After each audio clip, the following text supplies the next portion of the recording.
this is just going to be a short, quick little tutorial on wire looms. I'm a stickler for detail sometimes on the engine, and wire looms help me keep everything separated and go in the right direction. So I think it adds a little more realism.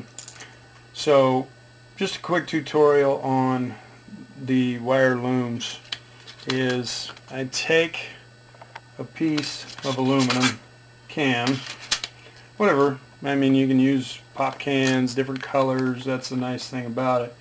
And so I get the aluminum, and again I take my handy dandy push pin, and sometimes I'll use, if I bought a photo etched something with a wire loom on it, and I don't want to use them all up, or I've created a template out of plastic or something, I'll use that to make my own wire looms if I don't want to waste them, or if I, whatever. I want to do a special wire loom that they don't have. So I will just take, really simply, a wire loom from a set, if I can actually get it to come off of here.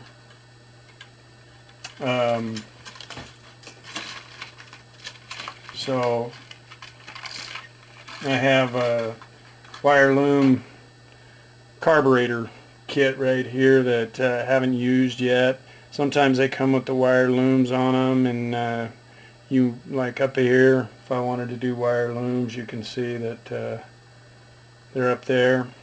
So I use that, and I'll use this as a template here. So I just lay the photo etch down, and basically I make little guide holes of where to make the drill holes.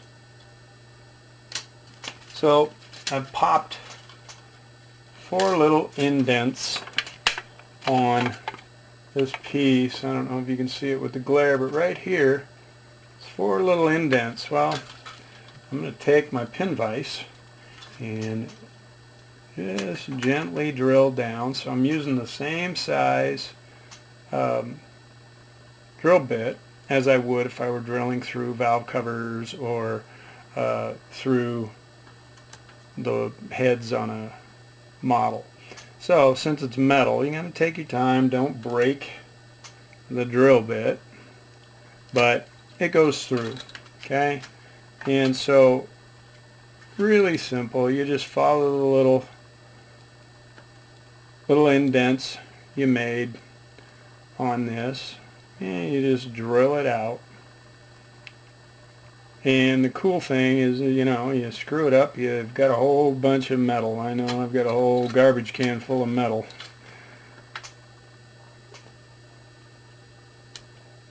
And so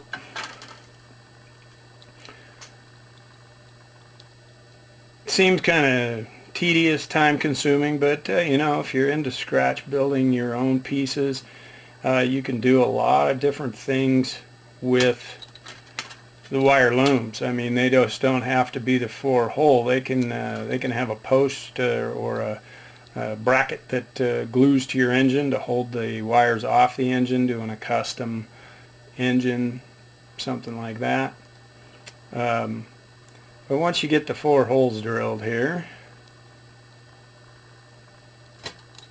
okay, you drill those out, and now you basically got, let's see, right about there, there's my 4 holes. So now I'm going to take my scissors, and I just want to cut these out, and you just want to rough cut it out. You don't want to be terribly close. You don't want to cut through the holes. So I just go through and try to get the can to cooperate. And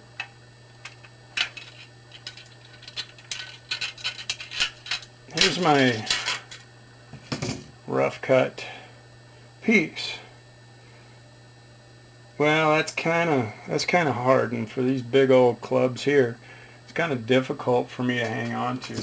So I just take a scrap piece of wire and I'll run it through. Okay, I'll run it through one end, get it going through there, if it'll cooperate. And maybe that wire's not quite what I'm looking for. Maybe I'll use a little bit of red here or black. We'll use this black one. And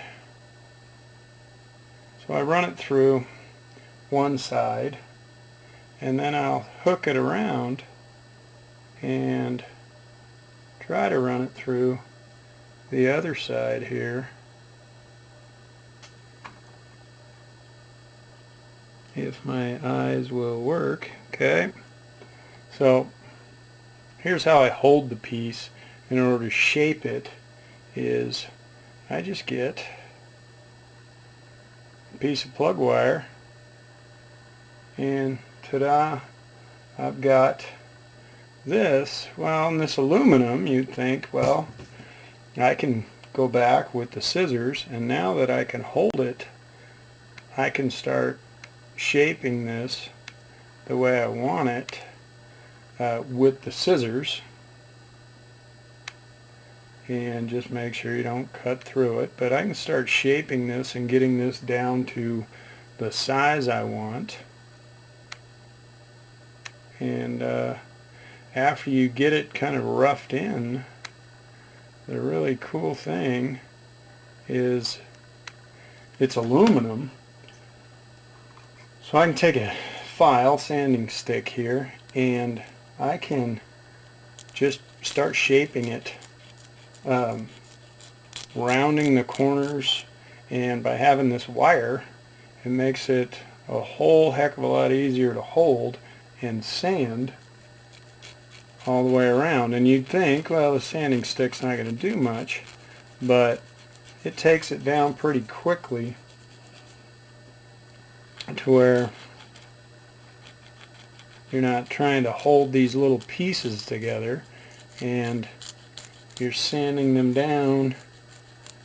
And it takes a little bit, you know, depends on how close you get it cut, but rounds the edges real nice. This one's a little big for the wire, but you can see that if it'll focus here, come on, focus, you can see how when it started to create that wire loom, and you just sand around these edges until you get it the size and shape you want. And you do the same thing for the 3-hole wire loom, the 4-hole wire loom, 2-hole, and like I said, you can do a custom to where at the bottom, instead of just making it hold the wires, you can actually have a piece that comes off of it, depending on how you cut your aluminum. You can make any kind of wire loom you want. And then, like I said, goes right on here.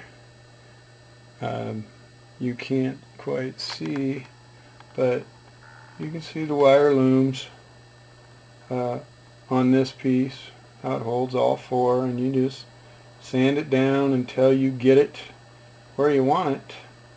You can see I've got the 4 and the 2 here, and everything's you know, looking pretty good. I've got this one pretty much wired and ready to roll here. So that's the little tutorial on these little wire looms. Pretty simple. pretty basic, doesn't cost a lot, just takes a little time to get these things the way you want them. So I hope that was helpful. I know some of the kids in my classroom wanted to know how to do these things, and so that's it. You just have to, once you get the basics down, you just have to play with it and kind of make it your own. You know, once you get the basics down, start doing the things that you do well, and that's for most of you guys out there, that's being really creative and doing some amazing work. Again, hope this was helpful.